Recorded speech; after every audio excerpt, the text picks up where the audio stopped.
Shinasha, Shinasha,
That was a song, and it was a song of joy, of happiness, of saying, I'm going home, and I'm happy I'm going home.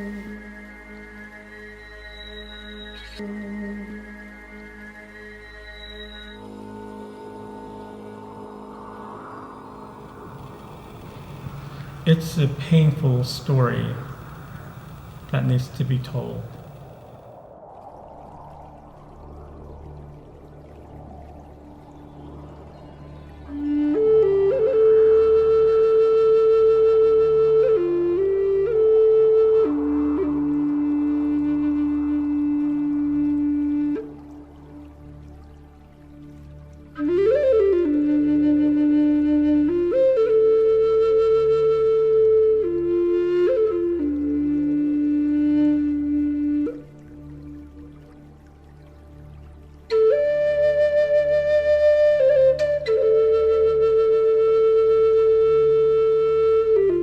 Because this is a story that has not really been told. It's a story of the incarceration of our native peoples, of our Navajo peoples. A long time ago, early 1860s, is when all of our ancestors have been gathered up. And then they were told to walk to Fort Sumner, New Mexico.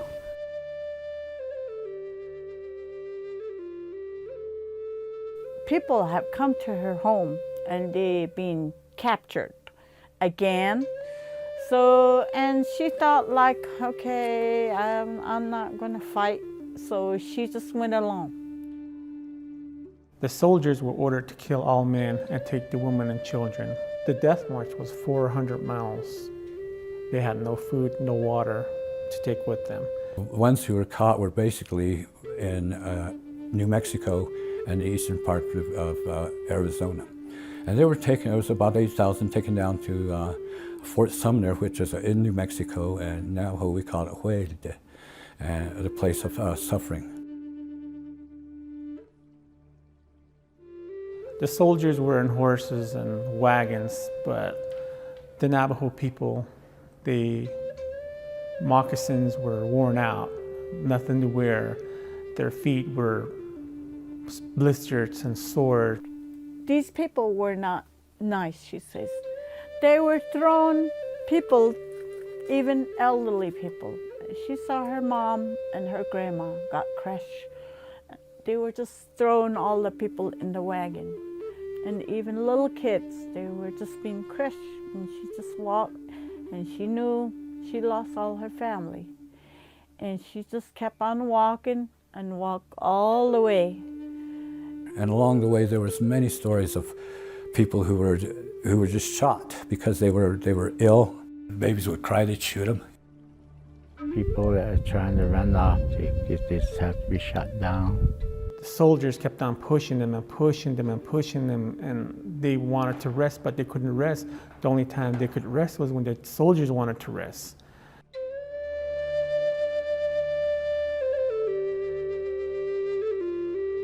During the march, there were some harsh winters that they went through. The kids were just in rags, no clothing, no food to eat. I mean, it was just a brutal march. I mean, these people were suffering day after day. There was just a pile and pile of Dene people. They just put them in the wash and just put covers with dirt over them. Kids who couldn't keep up with the group were just left there and were just usually mercifully shot and killed. Otherwise, they were just left there to be part of the carnivores' dinners, you know. So.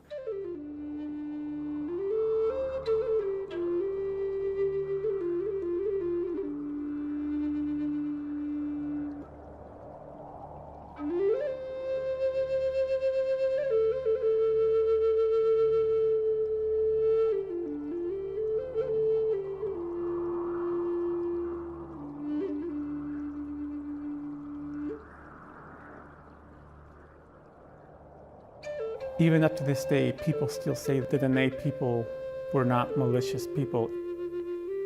When the youth gets hold of the Navajo, either to rape the woman or either they rape little kids and stuff like that, those were the ones that do the capturing for the soldiers. They help the soldier capture the Navajo after they do everything, all their business, and then they give it to the soldiers.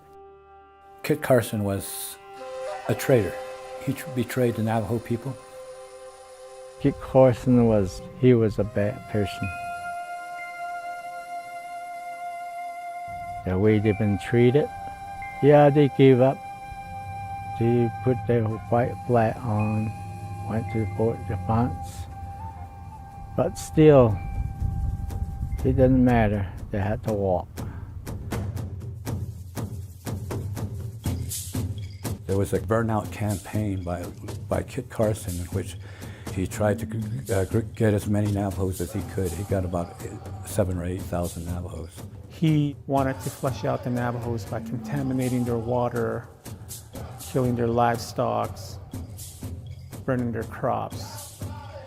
Because they have fields of corn, they have fields of squash, they have orchards, they have flocks of sheep, they have cows, they have horses.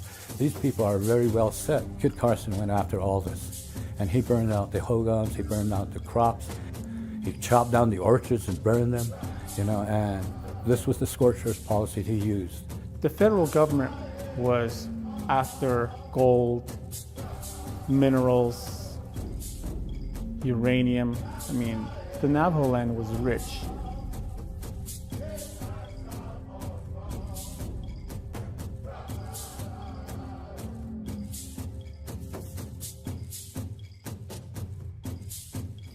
Kit Carson hurt a lot of people, and up to this day, some of the effects are still with our elderly people. At one time, Kit Carson, Christopher Carson, lived among the Navajo, and he learned how the Navajo live and how they were, where their homes were, where their food stores were. We can outrun soldiers if they're riding their horse, and we were like jackrabbits. And we just go where people can't see you. And that's how fast the Navajo used to be. Oh, here in this valley, yes, there's some people that weren't caught. They were hiding on top of these mesas. That's the survival mesa. That's where people were hiding on top, and the soldier never found them. So what happens like when a woman is pregnant? When our Dene people are pregnant. When a woman is about close to due time, that's when they wove, it's like a belt, maybe about that wide. When you're being chased and you're running away from your enemy, all of a sudden you go in labor. And as you're running along the desert, all you have to do is untie your belt. You see a branches or a tree right there, you see branches, just throw that thing over it, and that's how you deliver your baby. My grandfather, he was born in 1865, either on the way to Fort Sumner or down there. And he was one of the lucky children, lucky babies that survived that incident. There was, I think, something like 15 to 20% survival rate among children that were born there or on the way there. And he was one who survived. He was born 1865. He passed away in 1962.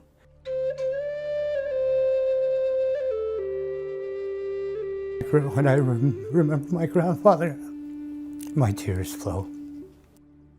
Why do people cry when they pray?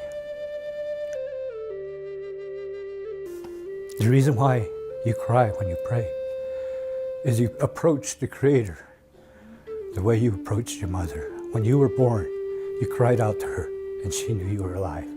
So when we approach the Creator, we cry so He knows we are alive.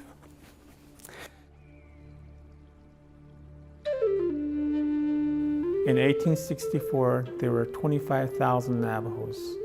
In 1868, within that 4-year span, there were only 2,000 remaining. This is your home, this is the safe place, and it's very quiet, and this is very holy place. Even when you yell out there, there's echo. Even to that, we still have people pray to them.